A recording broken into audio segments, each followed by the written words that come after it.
There are a lot of misconceptions around the topic of human trafficking. So many people think it happens in other countries, or it happens only to people living in poor conditions, or that it looks like a guy in a big white van zooming in and snatching people off the streets. While part of that might be a tiny, tiny bit true, and I mean a very tiny bit true, human trafficking in reality looks very different. The fact is, it can and does happen right here in our own backyards to kids and adults, both boys and girls, men and women, we interact with every single day.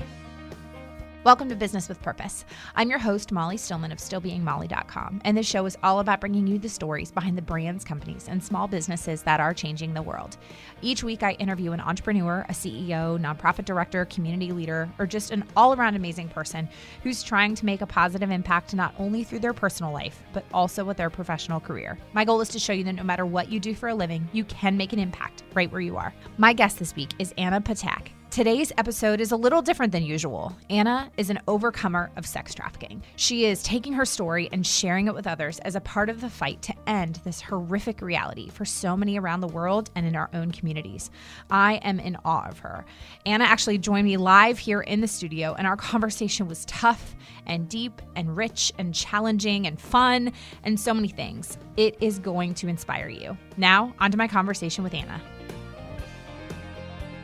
Hey, Anna. Welcome. Hey. Oh, thanks for having me. I'm so excited. Well, one, I love having people live in the studio because, you know, I always say when I'm recording on Skype that it's as though we are, you know, just sitting down for coffee or lunch, even though I don't drink coffee, but, you know. But here, we actually get to see each other face to face. Mm-hmm. Yeah, it's fun. It's definitely more fun. Definitely more intimate and just hanging out with your girlfriends. So I know. It's great. Yeah. I know. Before we get started, I have to go back. So the first time I ever was really introduced to you as far as like me learning about you was, I guess it was 2000, was it 13 or 14 when you designed the line with Elegantees? Oh, I didn't realize that you knew about that. Yes. Yeah, girl. Yes. Yeah, that this is like throwback. Yeah. I didn't know that. That's so, wow. That's so humbling. Yeah. My friend Emily Sexton. Yes. Yeah. So Emily, I know she went up to New York for Fashion Week and got to photograph everything and film it. And oh, girl. It was, she's a rock star. She came up and she did the videography. And I mean, it was definitely crazy. I think we shot the promo video in a day. Yeah. And so one time we actually had to sit inside a closet and record the voice like when we were talking. And she's like, you know, talk slow. And so we're in a closet talking slow, trying to describe what we're doing. And it was crazy. And then we're in like a subway trying to like film something. And people are like, who is this chick? Like, what's going on? Because, you know, in New York, you never know.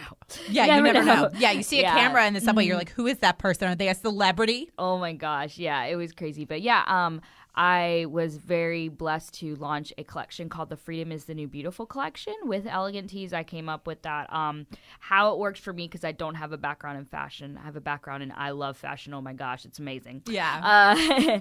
But so I came up with the name Freedom is the New Beautiful, and then kind of the creative aspect behind it. Yeah. And then what I wanted, and then my merchandiser, Elegantees, we kind of go back and forth. She's like, the fabric won't work that way. She's like, what are you doing? It just won't work. Like, Anna, get it together. Or like, oh, girl, you got it. Yes, girl. And so it just goes, so we did a whole collection. And now we've been on hold for a while because funding is just really hard, you know. And so I have 2 pieces coming out later this year. Awesome. But the goal is to be, you know, show fashion in a modest way, but in a beautiful way, because I think today's culture, everybody thinks the less clothes you have on, the more beautiful you are. Right. And it's not even only a faith-based thing. It's more so it's like, you know, well, I mean, there's a lot of things about that, but just like at the end of the day, it's so much more beautiful to cover your body than not, you know? Yeah. And I truly believe, for a variety of reasons, plus my husband's like, thank God you don't do that. Thank God. So, yeah. Oh, I love it. Yeah. Okay. So to really kick us off, I know I digressed there right at the beginning, but I wanted to tell you that because it's been years and I just think it's so funny. So to really kick us off and get us started, I want you to do what I have all my guests do, and that's give us the Anna 101. So tell us your story and how you got to where you are today. Yeah. Okay. So I have been working in the human trafficking movement or anti-human trafficking movement. I always say I work in human trafficking, and my husband's like, Anna, no, anti. And then he's a traffic engineer, so that doesn't help either. Oh gosh. Because he'll be like, he works in traffic, and he's like, Anna, no, just stop. I consider myself the Indian version of Legally Blonde, so I put law and fashion together. I love it. And found the guy of my dreams in the end, Jesus and my husband. So yeah. So with that being said, a lot of my platform in the beginning was based on my story because I was trafficked in North Carolina as a teenager. So growing up, I was adopted into an American family, and I was unfortunately sexually abused and verbally and emotionally abused as a kid by various family members. And then I had a lot of self-worth issues. Like, I know I look great now, so, but at that point, I thought that beauty was if you were blonde hair, blue eye, because I was, besides my sister who was also adopted, we were the only Indian kids in our community. So I felt very out of place. So I had these self-worth issues. My parents divorced and married several people since then. And so there's a lot of abandonment issues. So you've got abandonment issues, self-worth issues, and then self-image issues. So then in middle school, I developed an eating disorder. And then, I would literally, if I had too many sips of sweet tea, I would cry. It was horrible. And I was told that if you have curves, you're ugly. And so that's where that came from. So tried to commit suicide a few times. And then we get to high school. And I start working at a movie theater. And I always had a love for music. I always had a love for the arts. And I met the projectionist there, and he's like, I heard about your love for music. Do you want to take guitar lessons for free? And what's every high schooler's favorite word? Free, and now Snapchat, whatever. But yeah, that's true. Girl. And so, yeah. So he started teaching me guitar lessons over like a 6-month period, and he started telling me things like, I just think you're amazing. You're gorgeous. I want to be with you all the time. And for this girl who had all the abandonment, self-worth, self-image issues, that was music to my ears. Right. So I got kicked out of school. I'm a junior in high school at this point, and I didn't have anywhere to go. I was kicked out for bad behavior. I was crazy, so he was like, well, you could come live with me. We're already dating. And I forgot to mention also he was 40 years old. Oh. And white guy, redneck. Please, if you're redneck, don't take offense. He just I don't know how else to describe him. No, yeah, that's totally fine. Hippie, I don't know. But yeah, so I moved in with him and everything seemed normal. And people are like, that's not normal. But to me, that was normal. Right. So move in, everything is pretty much normal in the beginning. And then he asked me if I wanted to be a part of his art project and be his #1 model. And of course, I'm like, yes, of course I want to be your #1 model. Yeah. And so we began the pictures, and they started innocent and became more sexual in nature. And I was forced to do unthinkable things. There was one time where I looked at the calendar in the kitchen. I was like, what are all these numbers? And he's like, oh, they're how many times we've made love, and really it was how many times I was raped. And I found that out later. He kept control of my money. I was still going to school at this point. And, barely and rarely is what I say. But my teachers, they'd call me at 1 p.m, like, where are you? I'm like, oh, my boyfriend just wanted to lay in bed all day.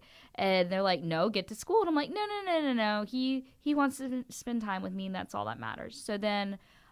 also another issue was that there would be times where I would wake up naked on the kitchen floor, just did not remember what happened, and he'd be like, but I could feel that something sexual had happened, and he was like, you were sleepwalking, and I believed him.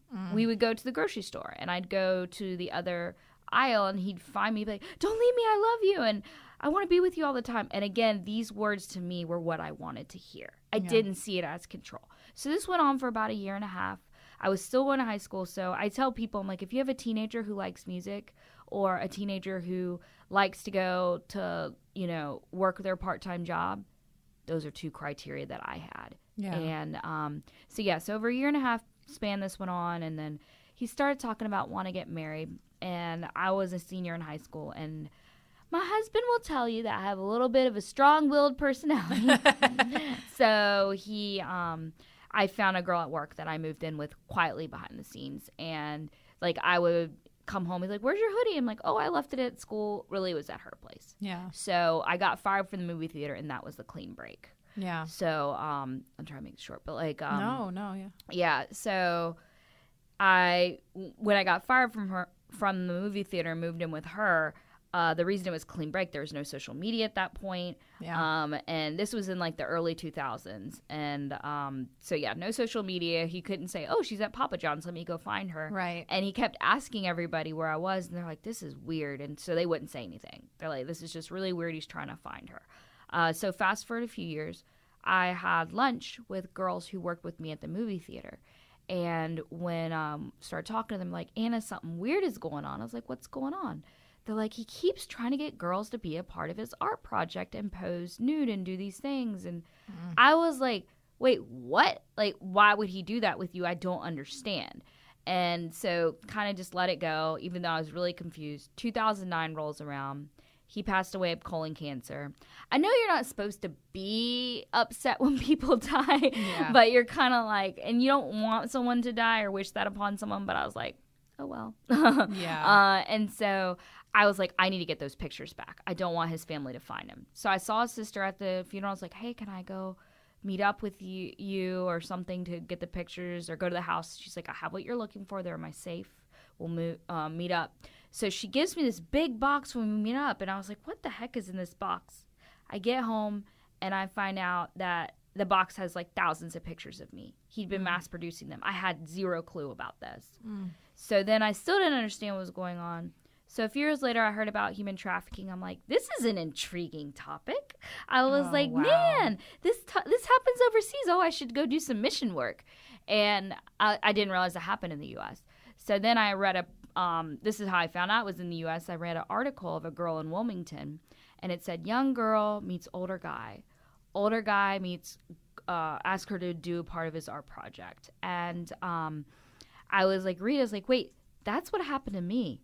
I was trafficked? Like, how does, really? And so that's when everything hit me. But I wasn't taken. I wasn't chained.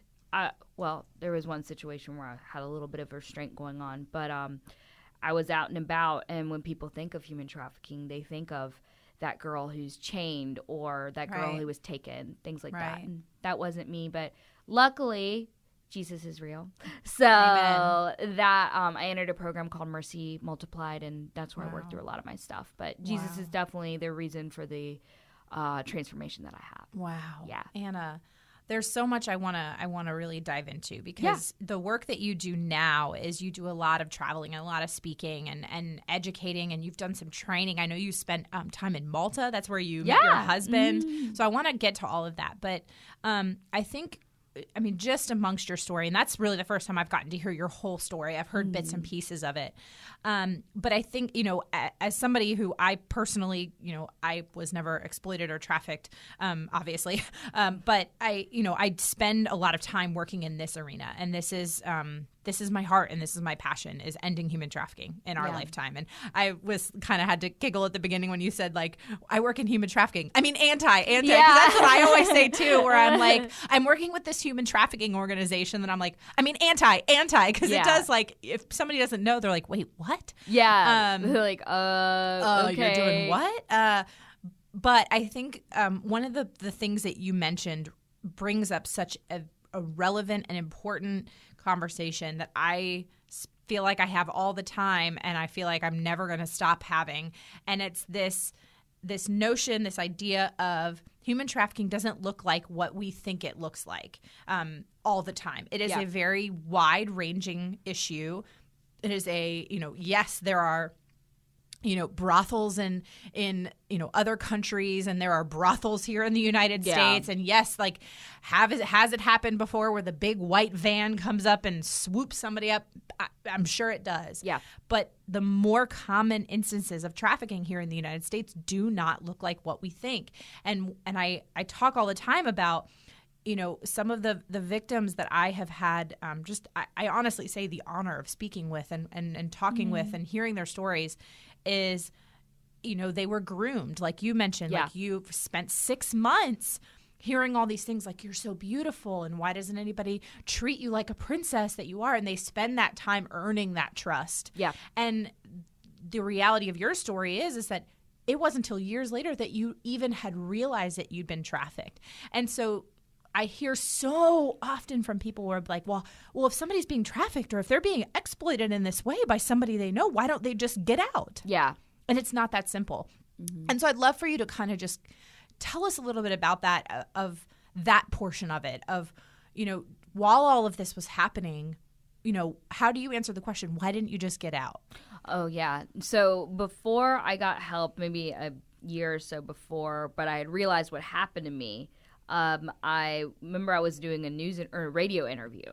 And they asked me, they're like, why didn't you leave? And I could not answer the question. Like, I was like, oh, but it was my fault or whatever. And then luckily, when I was in my program, God spoke to me, it wasn't your fault because you didn't know any better. Right. And, I didn't know. He was an adult. He should have known. He should have known better. That. He is at fault. Like, there's no way as a kid that I could have the ability with what I'd been through to understand that. And,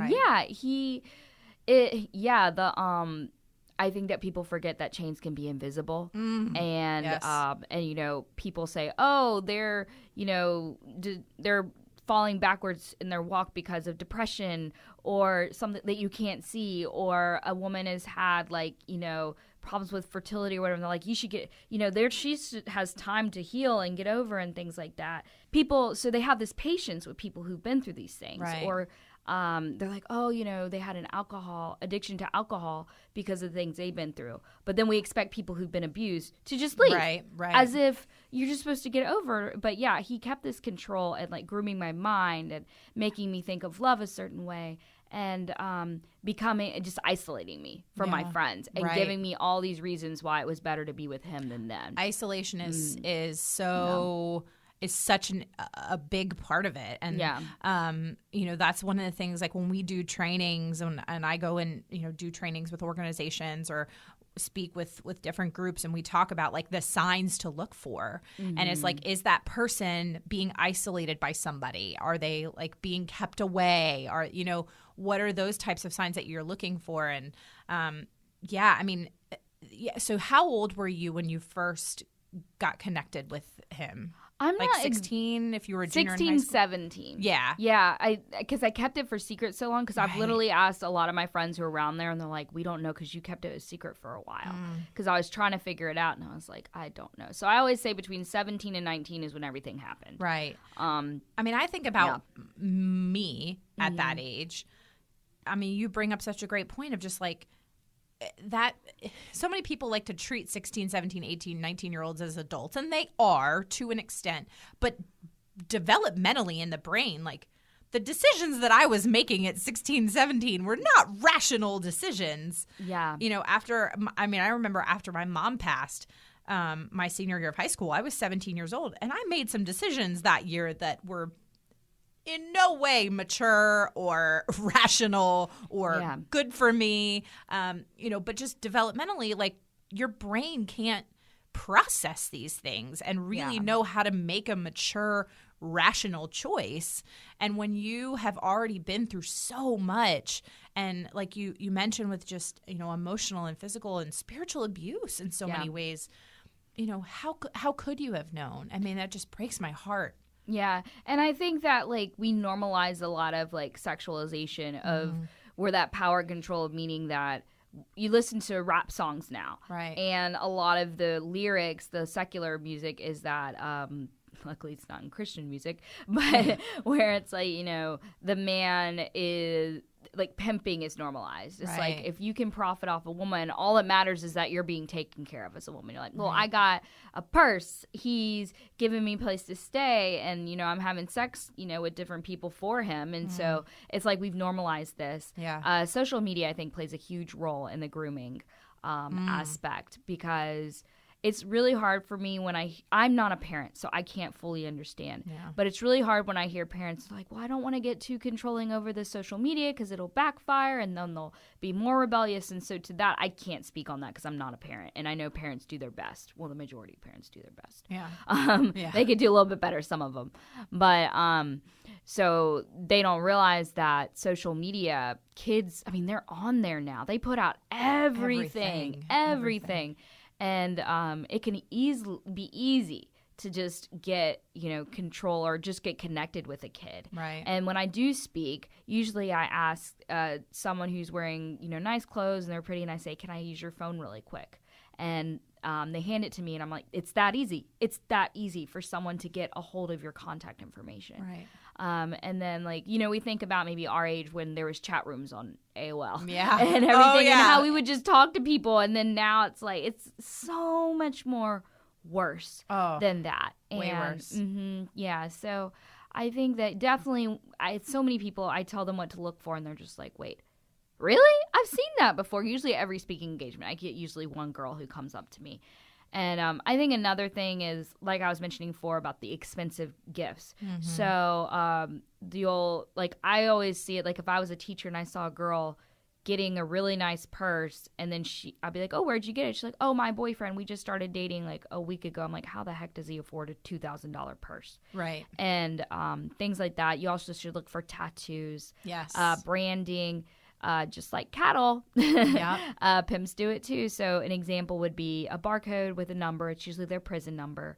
It could be a really big tattoo that might say owned by, or I was interning at a courthouse, and there was a girl who came in, and the words "the game" were tattooed on her eyelids, which is another name for prostitution. I know you know all this. Yeah. And the other thing that I think people forget is that pornography can easily become a form of sex trafficking, which is why I did not initially think of it.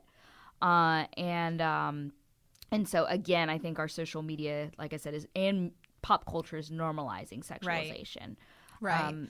I think you bringing up the point about including pornography in it, and especially when again, breaking down those kind of stereotypes and those preconceived notions of what human trafficking looks like, and how, again, people think it's like, oh, okay, somebody is, brought into a van and then they're like trafficked all day long and they're like made to sleep with 30, 40 men a day. Like, yes, that happens. Yes, that is trafficking. But the federal definition, not to get too let's talk about the definition, but the federal definition of human trafficking is any type of sexual or labor work that involves force, fraud, or coercion. Yeah. And yours falls under a lot of the coercion and the fraud part, and so because you were mentally kind of brought into that. And we see all the time, like when I talk about labor trafficking, and somebody's like, the door-to-door magazine salesman, and people don't realize that person is probably being trafficked. And again, they have no idea because there's this promise of money, and they're being basically brought in under fraud. Yeah. And that is trafficking, but people don't realize it. Oh yeah. No, there was a really bad case of that in Tennessee a couple years ago with the magazine trafficking, or magazine labor trafficking, and how that worked.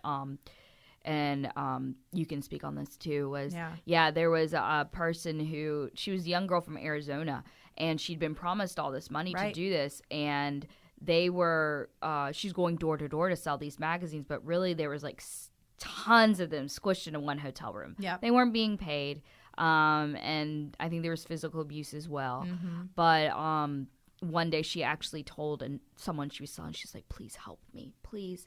And that person luckily stepped in and did something. And then there was, I don't know what the prosecution, what happened with that, but I do know that she was taken back to her family. Right. And I believe she was a minor at that point. Right. I would really like to see the age of consent raised. Mm-hmm. For labor trafficking in the U.S., there's not really age. For sex trafficking, it's under the age of 18. Right. And I was very blessed to be able to testify for the North Carolina Safe Harbor Act. Wow, and that extended the consent from 16 to 18.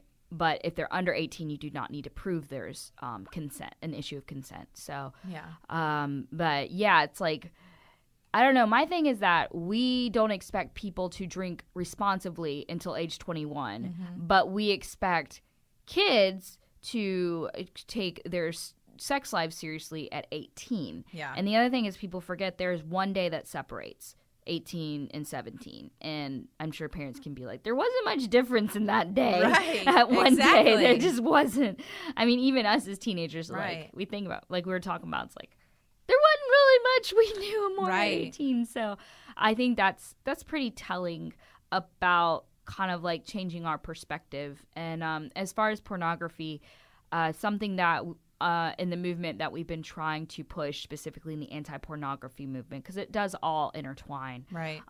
is that addressing pornography as a public health crisis Yeah. versus a faith-based issue. Right. So what that means is that people don't realize that when you watch pornography, your brain operates the same way as when you do drugs like heroin. Yeah. And the dopamine level effects and the way the brain rewires itself and everything is the same way. So we're trying to bring it up as a medical issue. And so far, it's getting a lot of headway.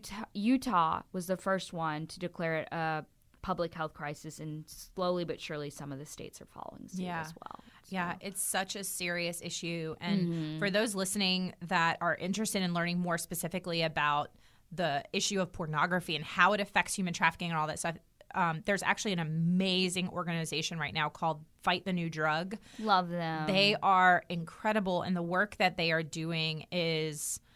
Yeah, they can speak to it way better than I can. I mean, this is an area that I'm trying to educate myself on more, and I know enough to get by, but it is certainly not the area that I have the most expertise in as far as like its effect on human trafficking. Because, but at the end of the day, like my passion for talking about it is pornography is a big root of the issue. Yeah. Because what happens is it starts off quote unquote innocently enough as a man, or I mean, and I wouldn't even say this is definitely not innocent, but I mean, the statistic is that kids today are being exposed to pornography as early as age of like 8 or 9. Yeah. And the fact that kids are being exposed to pornography that early, they're developing addictions earlier in life. And what happens is this, as they grow older, and it certainly can happen in teen years as well, but as they grow older, these men and women, but I mean, I'd say,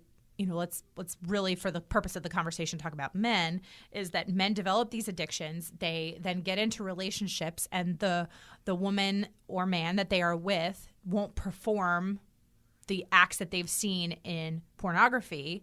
And so then they go out and they buy it. Yeah. And people are, you know, they don't really understand the kind of effect that can have, not only on their spouse or their significant other, but then obviously on the victim that they are purchasing from. I mean, it's just it trickles down in so many ways. It's such a complex issue. But yeah, it is. It's so important to talk about. But Fight the New Drug, oh my goodness, they are doing Love such Clay. amazing work. Yeah, I filmed with them. Oh, wow. Yeah, I do. The National Center on Sexual Exploitation is in D.C., so National Center on Sexual Exploitation. Yeah. NCOSE is what we call it. But yeah, Clay, their founder, is a rock star. They are just amazing. And I love how they also use fashion as a way to bring awareness. And yeah, what you were kind of talking about is how it trickles down, like the issue. Because when people use, I don't know, something like a cigarette, you have a cigarette, and you're like, oh gosh, after a while, you're like, this is not helping. I need something more. And then they go to a different drug and a worse drug. And it's the same concept with pornography. It's a gateway. Yeah, it's a gateway. And so people need more and more, and they buy sex, and then they're like, 16-year-old God isn't doing it for me. Right. So then it gets younger and younger. And what's really disgusting is how pimps get the girls pregnant. And then they don't have anything to do with the baby. Yep. So what do they do with the baby? They pimp it out. And I mean, I've seen cases with 6 months old. It's like, it's so disgusting. Yeah. So disgusting. I know you were loving this conversation with Anna, and I wanted to take a moment to thank our sponsor of the show, who is able to help make this show possible, and that's My People CauseBox. As you know, CauseBox is one of my favorite ethical subscription boxes because I have been a subscriber for over 2 years. How it works is each season, a new box is filled with everything from accessories and home goods and jewelry to the best in skincare and wellness products that are not only amazing, but they are doing the most good. And each box delivers amazing value with a guarantee of over $150 worth of products for only $54.95. Or if you use the coupon code MOLLY, you get $15 off, and so that'll make it $39.95. The products are not just beautiful, they're also useful. The spring box is almost sold out, so you better hop on it. The gorgeous silver earrings from Shop Soko are so beautiful and classy. I love the kimono from Symbology, and the rose hip oil. Oh, the rose hip oil from Sensuals is incredible. My skin just feels so rejuvenated and moisturized. I feel like a youthful princess. But best of all, the impact of each Cause box makes the whole membership even more worth it. Their spring box employed more than 600 artisans under fair trade conditions in India and Kenya, and put 100 young girls in India through school. There are a limited number of spring boxes left, so you better hop on it ASAP. Go to stillbeingmolly.com/causebox and use that coupon code Molly for $15 off. Now back to my conversation with Anna. Going back to what we were talking about before as well, it's just like it looks so different. Like human trafficking just looks so different in different parts of the world and in different parts of the country, and it can have such a wide range of things attached to it. One of the difficult conversations we've been having is actually, so I work with an organization in Kenya. And the organization, we are working with survival prostitutes. And one of the things that I am really trying to help I'm continually having these conversations with our partners in Kenya is explaining to the Kenyans that this is human trafficking, because in their culture, they see human trafficking and survival prostitution as very different. And I can tell you, having worked firsthand with many of these incredible women who have had to make impossible choices, that is human trafficking. When you are being told by somebody else, this is how you can make money to feed your family, when it is not something you want to do, you never want to do it, but this is how you make money to feed your family, and they're being coerced and frauded into making these impossible decisions.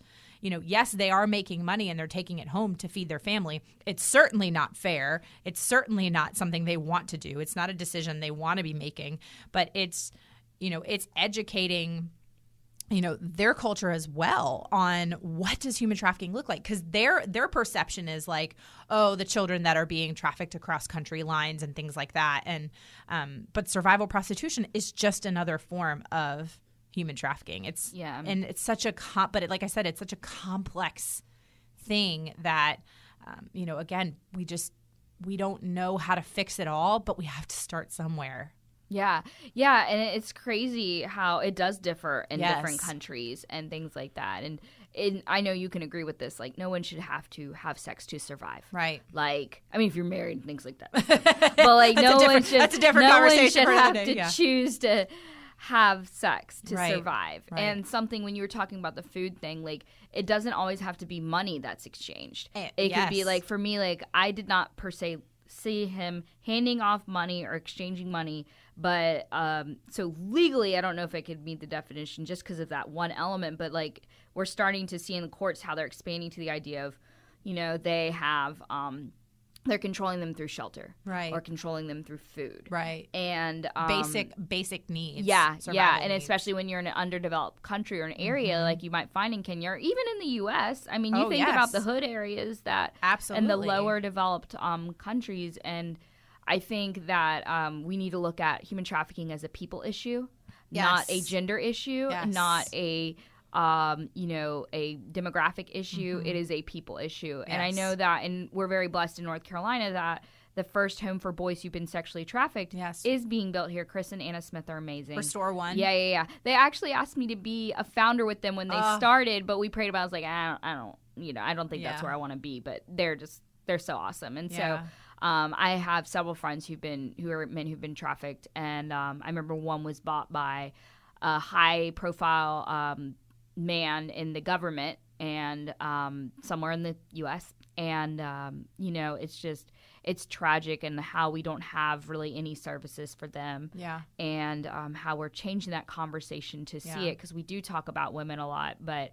which is very significant. It's a big number, and especially how women don't have the same access to education and things like that all over the world, to give them the skills where they wouldn't need to be in it. But then at the same time, if a man can't survive as well, he might, turn to other things, which puts him at risk for trafficking as well. So. Yeah, and I think that's also a good conversation piece is who is at risk, and there's this stigma that it's like you have to be homeless and you have to be poor and you have to be all these things in order to be trafficked, when yes, those things absolutely put somebody at risk. But you grew up in Greensboro, and I mean, yes, your parents have been divorced, but like for all intents and purposes, like you grew up in middle class America. And I have other friends who I know who were exploited, and they grew up in middle class suburbia. Yeah, but these things, it is not. It doesn't matter where you come from. Educating our kids is so important. And we need to have more conversations about the LGBTQ community and those youth that are so at risk for this. And, there's just a large conversation, but I think it's important to be talking about the fact that it does not matter who you are, how much money you make, what community you raise your kids in. We have to have these conversations with our kids sooner rather than later. And it starts early. I mean, my oldest is 4.5, and no, I'm not telling her specifically about human trafficking, but I'm beginning to have those conversations with her about safe people.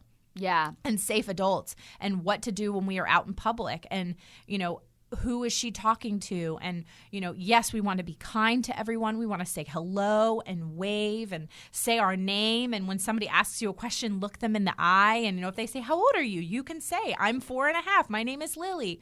But, how do you begin to teach your kids at that age, what is appropriate touch by an adult? That the only person that should be seeing your bottom are mommy and daddy when they're giving you a bath or helping you to the bathroom, or a doctor. And even then, like, what is safe and appropriate? And those are uncomfortable conversations to have, for sure, but they are so vital.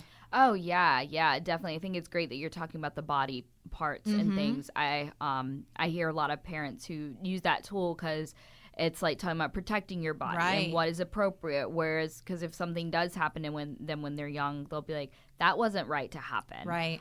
There is a picture book called Porn Proof Kids, or the organization is called Porn Proof Kids, but they have a picture book, and it helps you with your kids talk about like pornography, things like that. Oh, wow. And they're great. Just really kind people. Yeah.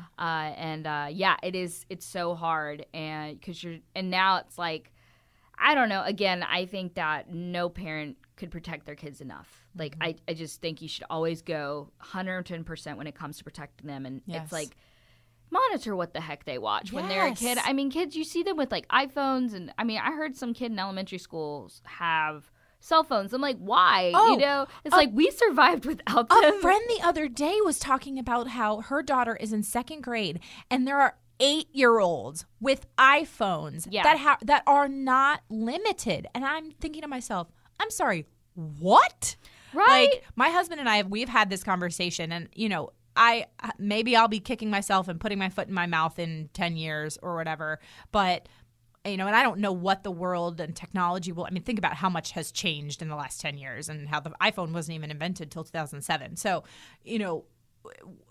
I have no idea what it's going to look like when she's in high school. But I'm like, as we stand right now, my husband and I are very much in agreement. Yeah, she ain't getting no smartphone until she can get a job and pay for it herself. And even then, until she is out of our house, her stuff is going to be monitored. It's going to be taken at night. She doesn't need that thing in her room by herself. She's not going to have a TV in her room. Sorry if we're the mean parents, but no way, Jose. Like, oh gosh, yeah. Heck no, techno. That is not happening. Heck no, techno. I cannot. But seriously, I cannot believe. I mean, again, and some of the parents listening or your kids have phones, you do you. Yeah. I just know for me personally, like, I cannot imagine why on earth my kid needs a smartphone. Yeah. And I mean, it's, if you are one of those people, maybe consider changing. Right. Maybe consider, maybe transitioning to a different way. Like, kids who do cold turkey, they're just like, what happened? Yeah. And stuff. So maybe considering, and there are apps you can get where you can see what's going on in your kids' phones. Things like that. Some people don't know that's an option. Right. There's also an app called but it's a nonprofit called Covenant Eyes. Mm-hmm. They're in Detroit, but they're all over. And they're amazing. They have filter software for computers, but they also have phone software. Yes. So you can screen and filter what your kids are watching, and you're in control of it. So if there are certain websites, or if they do visit something, you know about it, and that maybe can prevent you from every single day, like, what'd you watch? Or stop doing this, or nagging, you know, and stuff, and just to help them make better choices with that. But I think a big thing when it comes to kids is seeing healthy relationships. Yes, I think that, you have a great marriage and you've got your kids, and it's like they're going to see that growing up. As opposed to me, who I didn't have that. Yeah. And a lot of people ask, what could have been done to prevent you from going in? And I said, well, long term, probably if I had seen healthy relationships. Yeah. So, and then another one is a strong male role model. I think we forget how important that is, even for young boys, like how much they need to see it. So I think those two are really, really important. And I tell men all the time, if you are married, love on your wives. Yes. I mean, don't go like make out from the front of your kid or anything like that. Oh, my husband and I, we totally make out in front of our kids. Yeah. And so I mean, to each their own. Yeah. And so, but like, tell her how beautiful she is. Take her on a date. Say, babe, can you dress up, and like let the kids see that, you guys are going on a date and what that looks like. Because I think that's one of the biggest things besides an awareness. But even that, I don't think I would have known the difference. But yeah, that's so important. That's so important. And before I get any like angry emails, I realize that there are certain circumstances. Sometimes you have to get your kid a phone earlier. Yeah. But I mean, my thinking is like, I made it just fine without a smartphone, but I mean, I think I had a beeper, although I did have a beeper, like that, maybe that ages me a little bit. I had a beeper in middle school, but like, it was really only so like my parents could page me, and then we had an 800 number to our house. I mean, oh my gosh, the things that my kids will just be like, what, a beeper, an 800 number, a payphone, huh? But I think, and as people say, well, my kids are on activities and stuff, like get them a flip phone. Like they don't need a phone. They don't need access to all those apps and things like that. And yes, I do believe that, we need to teach our kids, safe and responsible social media usage and how to use the internet safely. But I think, I believe that can be done within the home by having a family computer or a family iPad that's shared, that they can, you can help them set up accounts, create those things, and then monitor them. Yeah. And I think I think that's brilliant. I think that's absolutely brilliant. So yeah, like if your kids do have smartphones and whatnot and things like that, I think that you should not be judged based on that. Definitely. Yeah. So no angry messages. No angry emails, guys. No, I'm just kidding. We're all in this together. We're in this together. Everybody's just trying to do this. Remember, community issue, not it. Yeah. Or people issue. But anyways, yeah. So I think, what you're saying with that, it's like consider, maybe changing to a different phone. And I think, I know that a lot of families strive for this, but having that open line of communication and saying, in a way where kids can share things with you without being judged or punished. I mean, if they've been talking to like some old guy on there, I mean, you may need to do a little bit more than let's talk about it. Let's talk about it. Again, I'm not a parent, but so like considering the software or changing to a flip phone. Right. It's funny now, like I'll leave the house and if I don't have my phone, I'm like, oh my gosh, what's going to happen if I get in an accident? What's going to happen if I need my husband? It's like, there's landlines at stores. Yeah. You can it's just, we think that our life is over. Without it. But I think, a healthy line of communication is good, and specifically about these kinds of things. Yeah. And, yeah, I just think there's a lot of different things when it comes to that. But Yeah. those are a few. Yeah. Just a few. Gosh, this has been such a good conversation. Yeah. And so important, and I think one that needs to be continued just in general is people need to be asking these questions and knowing about it.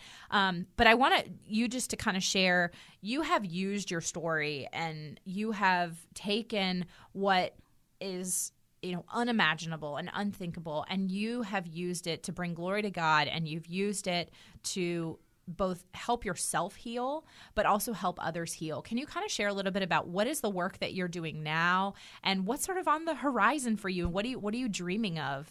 Well, so yeah, it started out a lot sharing my stories about 6 years ago, and it just continued to kind of evolve from that. And so it continued into like speaking for kids.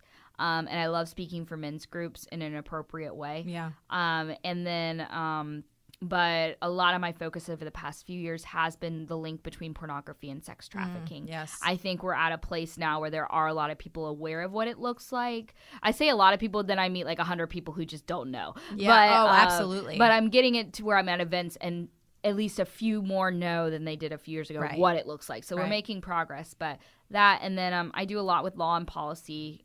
When I was overseas lecturing on child trafficking law, helping write laws here, consulting high-profile leaders on just government figures on this kind of thing. And so, yes, I'd say that's a lot of what I've been doing. And then the fashion aspect, writing for a bunch of different bloggers, doing this kind of thing, working on designs. There will be one of your favorite organizations that I will be releasing, and it's about more than a dress later this year. If that's a hint, but I won't say who it is. But if you've been following Molly's blog or just in ethical fashion, you may know who I'm talking about. Yes. So later we'll tell you exactly who it was. Yay. But so that kind of thing. And so eventually I will be starting a blog of my own. I don't know when that'll happen. It'll be soon. But yeah, if we have to break it down, I've been doing law and fashion and awareness, and I do like working with law enforcement as well. That's something I really, really enjoy. And a lot of nonprofits contact me because they're like, your program worked. What did they do there that worked? So that's been an absolute privilege to help people with that. Yeah. And that's incredible. And I think such an important piece of it is working with law enforcement. And a lot of times people think like, oh, cops, they know that, or law enforcement in general, like they know what's going on, and they don't. And it's amazing how much, we've been doing trainings here in the area. So the law enforcement in Central North Carolina has gotten a lot better. But early on we would do trainings, and we were having to really educate police officers that person is not a prostitute. They're a victim. They should not be arrested. They should be taken and helped.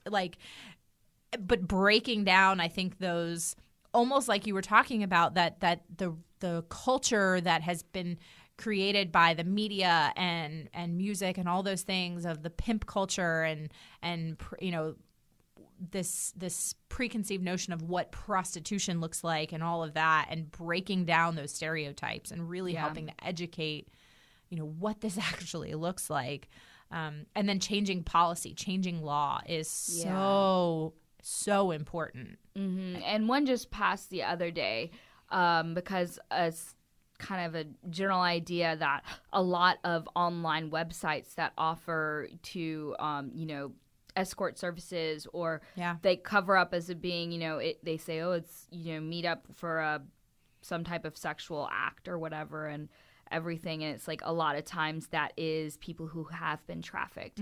And there's a lot of different signs to look for on that.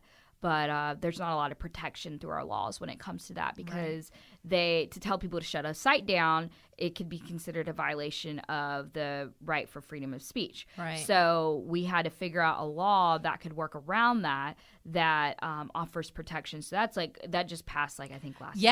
So it's been, so when this airs, it will have been about a month ago. But and Craigslist just is taking down their personal section, which is a huge win in the human trafficking world. And then Backpage is another website. It's always hard to mention the websites, because if someone's listening, like, oh, well, I'll go buy sex there, and I'm like, please. No. But we're assuming that everybody else on listening has a good heart. And they arrested the the CEO of Backpage like a wow. year or two ago. And that is one of the most prominent websites. And so he was arrested by the Attorney General's office in Texas. Yeah, so that's right. Texas is a pretty influential state. Mm-hmm.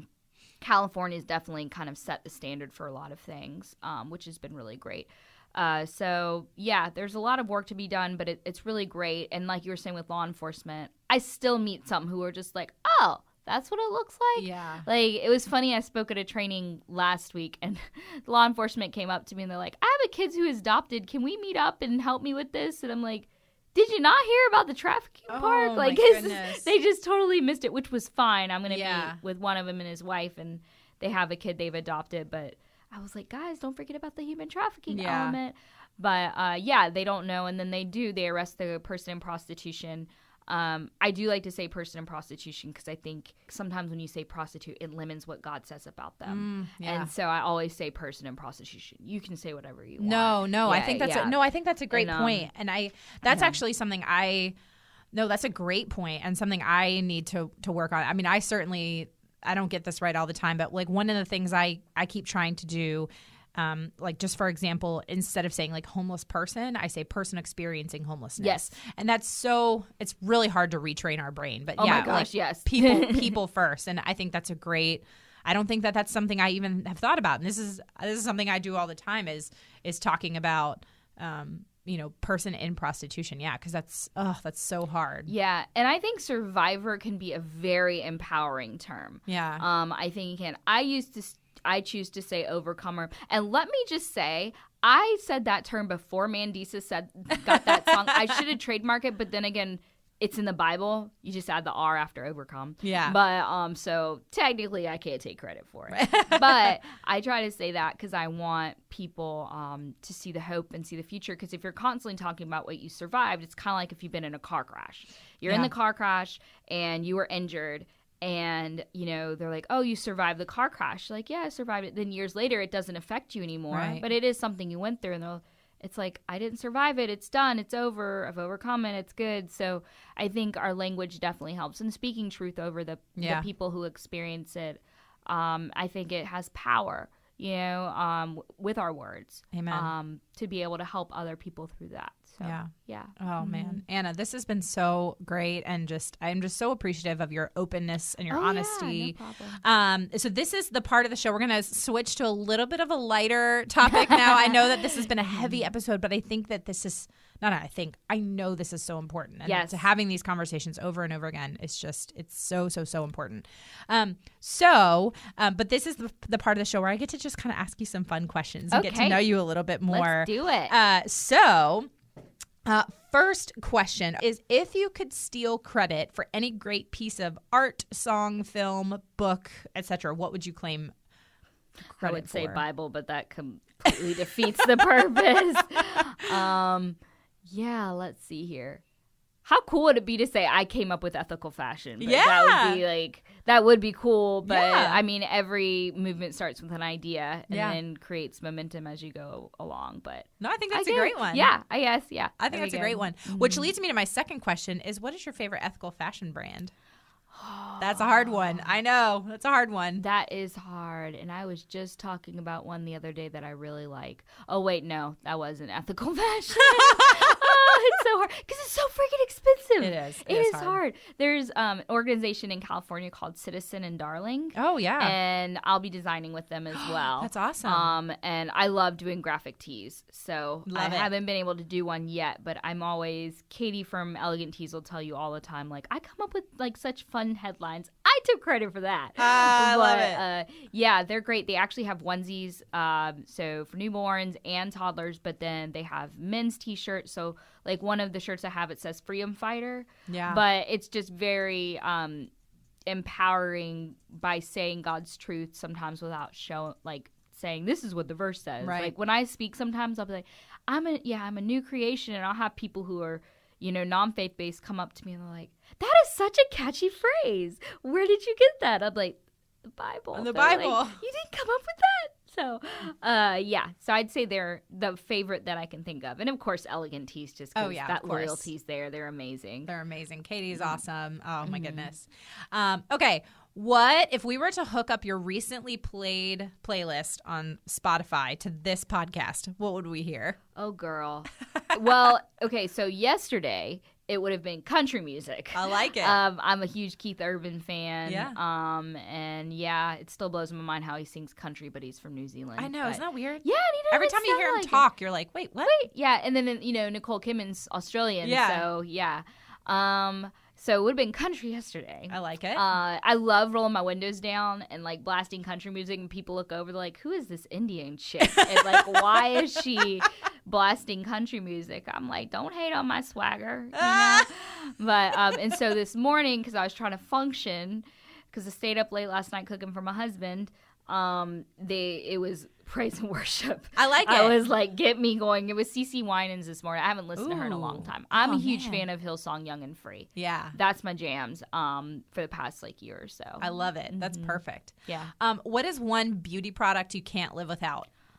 Highlighter. Highlighter. Yes, girl. Yes. Get that glow. Oh, my gosh. Get that glow. Glowing for Jesus, right? Yeah. Let's blind them. Let's blind them. Yeah. Shine your little light from within. I was speaking at a church a couple weeks ago, and people were like, oh, you did great, blah, blah, blah. And I'm like, okay, praise God. And then 3 people like, your makeup looks bomb. And I'm like, highlighter, that's man. what you got from that, but okay. Yeah. Same thing with law enforcement. You want to talk about adoption. I'm like, that's what you got from that. Really? But yeah, they'll always tell me. But yeah, I love your highlighter does look amazing today. Oh, I thank you. Wet and Wild. You don't have to pay a lot, So yeah. I love it. Yeah. So because I like to do a full face of makeup like pretty much every day just because it makes me feel good. And I always put on highlighter. And I remember something that day was like I'm a stay-at-home mom. I can't wear highlighter. I'm like, yes, you can. Yes, you can. Yes, Confidence you can. is the most important Put that part highlighter of your on. Get that bling. Get that bling. Yeah. I just want to glow. All right. Anyway. Okay. All right. So now these are either or questions. So you just answer the first one of the two. Okay. Crushed ice or cubed ice? Crushed. Pizza or pasta? Oh, man. Pizza. Tacos or burritos? Tacos? Do you like to stay in or go out? Oh, gosh. So I'm one of those people, and my husband will tell you it is a struggle. When you get me out of the house, I'm good. But getting me out of the house is like torture. Yeah. And even if I'm seeing people I love or whatever, I'm like, and he's like, just get out of the house. If he just gets you to the front door, we're good. So I guess both. Yeah. I understand. Do you like to read a hardbound book or read on a Kindle? I don't read. Oh, that's okay. No, that's okay. Well, so what happened is when you do sociology, criminology, and pre-law and help write laws and read legislation, you read all the time. You're like, give me a freaking like Candy Crush app. You need like Netflix and chill. Yes, that's what needs to happen. Literally. Oh my gosh, yeah. Yeah. Do you prefer to wear a dress or pants? Dress. And you're wearing a beautiful dress today. Well, thank you. Thanks, M. from the Flourish Market. Yes, girl. Shout out to M and the Flourish team. Yes. Heels or flats? Heels. I believe that the higher the heel, the closer to heaven. I love it. Yes. And would you rather drive or fly? Fly. All the live long day. Yeah. I have, I'm going to be speaking at Ivy League school in a few weeks. And they're like, well, you might need to take a bus from one of the big cities to their place, which is 4 hours away, and I'm like, I don't want to take it. They're like, well, it'll be 2 to 3 flights to get there. I'm like, I will take the 2 to 3 flights. I will take it. Me and my carry-on, we will make it. I love it. I love it. Anna, this has been such a pleasure. Thank you so much for coming on the show and for driving here all the way from Raleigh. Yeah, I know. It's so all fun. the way. I mean, people are like, with traffic, it's only a 30-minute drive. I'm like, no. With traffic, it can be pretty bad. Oh my gosh, yeah. And it's just like, I don't know. It's just, it was funny. My husband went to a Tim Hawkins event, and he made a joke about how people get upset about traffic as if it's a new thing. Oh, right. And, but I mean, still, I'm the worst. But again, the praise and music helps. Yes. It helps. Yes. Yeah. Oh man. Well, thank you so much. It's been such an honor to have you. Yeah, of course. Hopefully, we can do it again another time. I absolutely adore Anna. She is such an inspiration to me, and I loved our time together. I love being able to chat with someone about things as serious as human trafficking and things as girly as highlighter. Gosh, I love her. As always, I will have all of Anna's information in the show notes. And another huge thank you to this week's podcast sponsor, CauseBox. Visit stillbeingmolly.com/CauseBox, and don't forget to use that coupon code MOLLY for $15 off. Also, I have something really exciting for my Los Angeles area friends, or really anyone who loves to visit the West Coast and wants to take a trip there. there. Remember my friend Blythe Hill, the CEO and founder of Dressember? I had her on the show back in December, and we briefly talked about the You Can Do Anything in a Dress 5K. Well, it is happening. For the past 5 years, the Dressember campaign and thousands of advocates have shown that you can do anything in a dress. Now, in their first spring event ever, they're putting their money where their mouth is and running a 5K in dresses, and the guys are running in ties. In 5 years, Dressember has raised over $5 million towards the fight to end modern-day slavery by wearing dresses and ties. The 5K will be held Sunday, May 20th, 2018 at Griffith Park in Los Angeles.